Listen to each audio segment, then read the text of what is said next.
യുണൈറ്റഡിൻ്റെ മാച്ചസൊക്കെ കാണുമ്പോൾ ശരിക്കും പറഞ്ഞാൽ കുറച്ച് ഫുട്ബോൾ വിരോധികളായിട്ടുള്ള കുറച്ച് ചെറുപ്പക്കാർ ഫുട്ബോൾ മാച്ച് കളിക്കുന്ന പോലെയാണ് എനിക്ക് പേഴ്സണലി എനിക്ക് തോന്നിയിട്ടുള്ളത്. ഇവന്മാരെല്ലാവരും ശരിക്കും ഫുട്ബോളിനെ കൊല്ലാൻ വേണ്ടി മാസ്റ്റേഴ്സ് എടുത്ത ആൾക്കാരാണ്. അപ്പോൾ നമ്മൾ ഇന്നലത്തെ മാച്ച് നോക്കുകയാണെങ്കിൽ ബ്രൂണോ, വെറാൻ, മഗ്വയർ ഇവരെല്ലാവരും ഇഞ്ചോർഡാണ്. മിക്കവാറും മാച്ചിൽ കാണത്തില്ല എന്നാണ് പറഞ്ഞുകൊണ്ടിരുന്നത്. പക്ഷേ ബ്രൂണോയും വെറാനും മാച്ച് സ്റ്റാർട്ട് ചെയ്തു.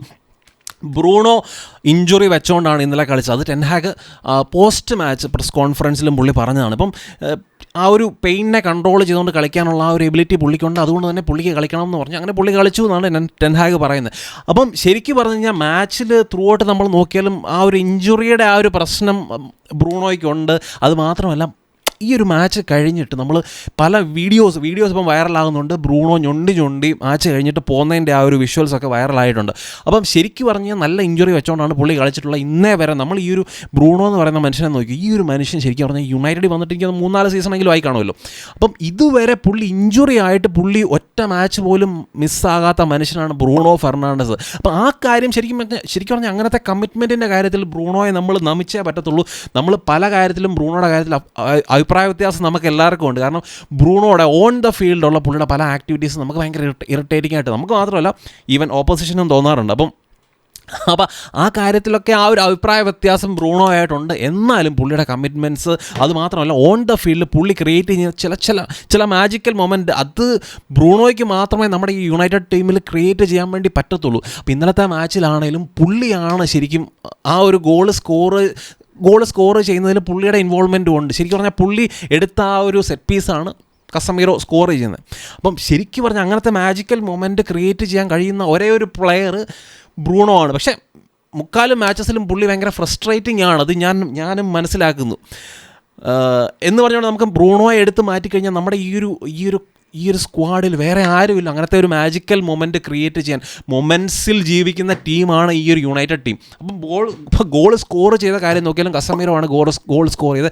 കസമീറോ മിഡ്ഫീൽഡിൽ ആസ് എ ഡിഫൻസീവ് മിഡ്ഫീൽഡർ പുള്ളി ദുരന്തമാണിപ്പം.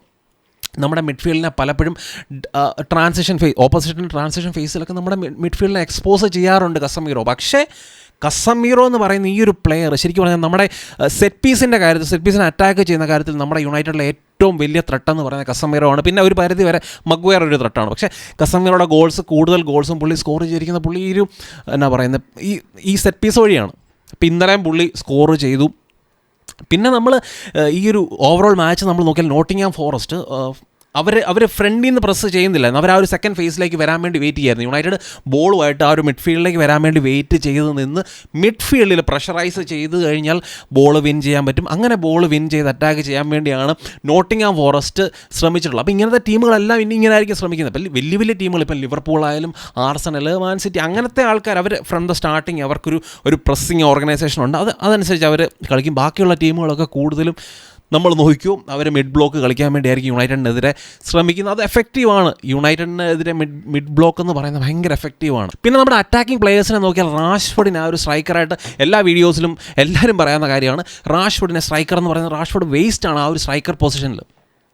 ഒട്ടും എഫക്റ്റീവ് അല്ല. കുറേ എന്തിനോ വേണ്ടി ഓടുന്നുണ്ട് എന്നല്ലാതെ റാഷ്ഫോർഡ് വേസ്റ്റാണ്. മക്ടോമിനെയാണ് നമ്മുടെ ആ ഒരു ടീമിൽ ഫൈനൽ തേർഡിൽ എന്തെങ്കിലും ചെയ്യാൻ വേണ്ടി ശ്രമിക്കുന്നത്, അല്ലെങ്കിൽ കുറച്ചുകൂടെ എഫക്റ്റീവ്. മക്ടോമിനയുടെ ഏറ്റവും ബെസ്റ്റ് പൊസിഷൻ എന്ന് പറയുന്നത് ഫൈനൽ തേർഡാണ്. ഫൈനൽ തേർഡിലെ പുള്ളിയുടെ ലേറ്റ് റൺസ് ആയാലും പുള്ളി ഒക്യുപ്പൈ ചെയ്യുന്ന സ്പേസസ്, അപ്പോൾ ആ ഒരു ക്രൂഷ്യൽ സമയങ്ങളിൽ കറക്റ്റ് സ്പേസസ് ഒക്യുപ്പൈ ചെയ്യാനുള്ള ഒരു നാച്ചുറൽ എബിലിറ്റി പുള്ളിക്കുണ്ട്. അതുപോലെ ഗോൾ പോച്ചിങ് എബിലിറ്റി പുള്ളിക്കുണ്ട്. അപ്പോൾ അതുകൊണ്ട് തന്നെ ഫൈനൽ തേർഡിൽ ഈ മക്ടോമിനെ കുറച്ചുകൂടെ എഫക്റ്റീവായിട്ട് നമ്മൾ യൂസ് ചെയ്ത് നമ്മുടെ ഓവറോൾ ഗെയിമിനെ എന്താണല്ലോ അഫക്റ്റ് ചെയ്യും. ഇതുപോലെ സ്ട്രൈക്കർ ഇല്ലാതെ നമ്മൾ കളിക്കുന്ന ടീമിൽ റാഷ്ഫോർഡ് എന്ന് പറയുന്ന ഒരു പ്ലെയർ കുറച്ചുകൂടെ എഫക്റ്റീവ് വിങ്ങിലാണ്. അപ്പോൾ അങ്ങനത്തെ ഒരു പ്ലെയറിനെ വേസ്റ്റ് ആക്കുന്ന സമയത്ത് മക്ടോമിനെ കുറച്ചുകൂടെ എഫക്റ്റീവായിട്ട് നമ്മൾ യൂസ് ചെയ്യാം. എക്സാക്ട്ലി ആസ് എ സ്ട്രൈക്കറായിട്ട് മക്ടോമിനെ യൂസ് ചെയ്യണം എന്ന് ഞാൻ പറയത്തില്ല. പക്ഷേ നമ്മൾ റയൽ മാഡ്രിഡൊക്കെ ചെയ്യുന്ന പോലെ ഒരു 4 Diamond 2 എന്നുള്ള രീതിയിലുള്ള ഒരു ഫോർമേഷനൊക്കെ എടുത്തിട്ട് ആ ഒരു ജൂഡ് ബെല്ലിംഗാം ഒക്കെ കളിക്കുന്ന ആ ഒരു പൊസിഷൻ, ആ ഒരു ഡയമണ്ടിൻ്റെ ടോപ്പിൽ ആ ഒരു പൊസിഷനിൽ മക്ടോമിനെ ഇടുന്നത് എഫക്റ്റീവ് ആയിരിക്കും എന്ന് തന്നെയാണ് എൻ്റെ ഒരു അഭിപ്രായം. ജൂഡ് ബെല്ലിംഗാമിനെ മക്ടോമിനെ ഞാൻ കമ്പയർ ചെയ്തല്ല. രണ്ടുപേരും 2 ലെവലിലുള്ള പ്ലെയറാണത് എനിക്ക് വ്യക്തമായിട്ടറിയാം. ഞാൻ അങ്ങനെ കമ്പയർ ചെയ്തല്ല. പക്ഷേ നമ്മൾ ഈ ഒരു കുറച്ചുകൂടെ പ്രൊഡക്റ്റീവായിട്ട് ഈ ഒരു ടീമിൽ നിന്ന് കുറച്ചുകൂടെ നമുക്ക് ഊറ്റിയെടുക്കണമെങ്കിൽ ഈ രീതിയിൽ മക്ടോമിനെ എടുത്തു കഴിഞ്ഞാൽ അത് കുറച്ചുകൂടെ എഫക്റ്റീവ് ആയിരിക്കും എന്നാണ് എൻ്റെ പേഴ്സണൽ അഭിപ്രായം. ഇന്നലെ മക്ടോമിനെ ഫൈനൽ തേർഡിൽ പൂണ്ട് വിളയാടുന്നുണ്ടായിരുന്നു. പുള്ളി ബൈസൈക്കിൾ കിക്ക് വരെ അടിക്കാൻ വേണ്ടി ശ്രമിച്ചു. That's Scott മക്ടോമിനെ. പിന്നെ അമ്രാബാത്തിനെയും ആൻ്റണിയൊക്കെ കണ്ട് എല്ലാവർക്കും സന്തോഷമായി കാണും ഇന്നലത്തെ മാച്ചിൽ. അപ്പം അമ്രാബാത്ത് ശരിക്കും പറഞ്ഞു കഴിഞ്ഞാൽ അമ്രാബാത്ത് ഉണ്ടല്ലോ, ആ ഒരു എംബാപ്പയും അമ്രാബാത്തും തമ്മിലുള്ള ആ ഒരു ക്ലിപ്പ് അത് കണ്ട് നമ്മളെല്ലാവരും ബോധം കെട്ടിരുന്നതാണ്. പക്ഷേ അത് വെച്ചുകൊണ്ട് മനുഷ്യൻ യുണൈറ്റഡിലേക്കുള്ള ആ ഒരു ട്രാൻസ്ഫർ പുള്ളിക്ക് കിട്ടി. ശരിക്കും പറഞ്ഞു കഴിഞ്ഞാൽ നമ്മൾ എന്തോ ഭാഗ്യത്തിന് രക്ഷപ്പെട്ടതാണ്. നമ്മൾ പെർമനൻ്റായിട്ട് പുള്ളിയെ മേടിക്കാൻ വേണ്ടിയാണ് ഞാൻ ഉൾപ്പെടെയുള്ള എല്ലാവരും കടന്ന് നിലവിളിച്ചുകൊണ്ടിരുന്നത്. അപ്പോൾ എന്തോ ഭാഗ്യത്തിന് നമ്മൾ ലോണിൽ കൊണ്ടുവന്നു. സന്തോഷമുണ്ടെണ്ണ ഈ സീസൺ കഴിയുമ്പോഴത്തേനും അങ്ങ് പോയി തന്ന വലിയ ഉപകാരമായിരുന്നു. അതുമാത്രമല്ല ആൻ്റണി വേറൊരു മുതൽ. ആൻ്റണിയുടെ കാര്യത്തിൽ പലരും ആൻ്റണി നന്നായിട്ട് പെർഫോം ചെയ്തെന്ന് പറയുന്നുണ്ട്. ആൻ്റണി എന്ത് നന്നായിട്ട് പെർഫോം ചെയ്തെന്നാണ് പറയുന്നത്. ആൻ്റണി കുറേ ഡിഫെൻസീവ്ലി കുറച്ചുകൂടെ കോൺട്രിബ്യൂട്ട് ചെയ്യുന്നുണ്ട്. കുറച്ച് ലിങ്കപ്പിലൊക്കെ കുറച്ച് ഇൻവോൾവ് ആകും. ബോൾ പ്രോഗ്രസ് ചെയ്യാൻ വേണ്ടി കുറച്ച് ലിങ്കപ്പിലൊക്കെ ഇൻവോൾവ് ആകും. അതല്ലാതെ ആൻ്റണി ഒന്നും ചെയ്യുന്നില്ല. ആൻ്റണി ചാൻസസ് ക്രിയേറ്റ് ചെയ്യുന്നുണ്ടോ, സ്കോർ ചെയ്യുന്നുണ്ടോ? അപ്പോൾ അതിനുവേണ്ടിയാണ് നമ്മൾ ഇത്രയും 80-86 മില്യൺ കൊടുത്തിട്ട് പുള്ളിയെ കൊണ്ടുവന്നിരിക്കുന്നത്. അപ്പോൾ ആൻ്റണി അട്ടർ വേസ്റ്റാണ്. അതിപ്പോൾ അമാദിനെ കളിപ്പിക്കാമല്ലോ. സെയിം ലെവലാണെങ്കിൽ പിന്നെ അമാദ് കളിക്കുന്നതല്ലേ ഭേദം. അപ്പോൾ ഇങ്ങനത്തെ കുറേ വില്ലന്മാരെയൊക്കെ എനിക്കറിയത്തില്ല, ഇവന്മാരെയൊക്കെ എങ്ങനെ ഒഴിവാക്കി വിടും, എങ്ങനെ ഒഴിവാക്കി എടുക്കും. ശുദ്ധികലശം എന്ന് പറയുന്നത് ഭയങ്കര ഇമ്പോർട്ടൻ്റ് ആണ്. എന്താണെങ്കിലും മാച്ചൊക്കെ ജയിച്ചു. മാച്ചിൽ നമ്മൾ ബോറിംഗ് ഫുട്ബോൾ കളിച്ചെങ്കിലും രണ്ട് നല്ല ചാൻസസ് നമ്മൾ തന്നെയാണ് ക്രിയേറ്റ് ചെയ്തത്.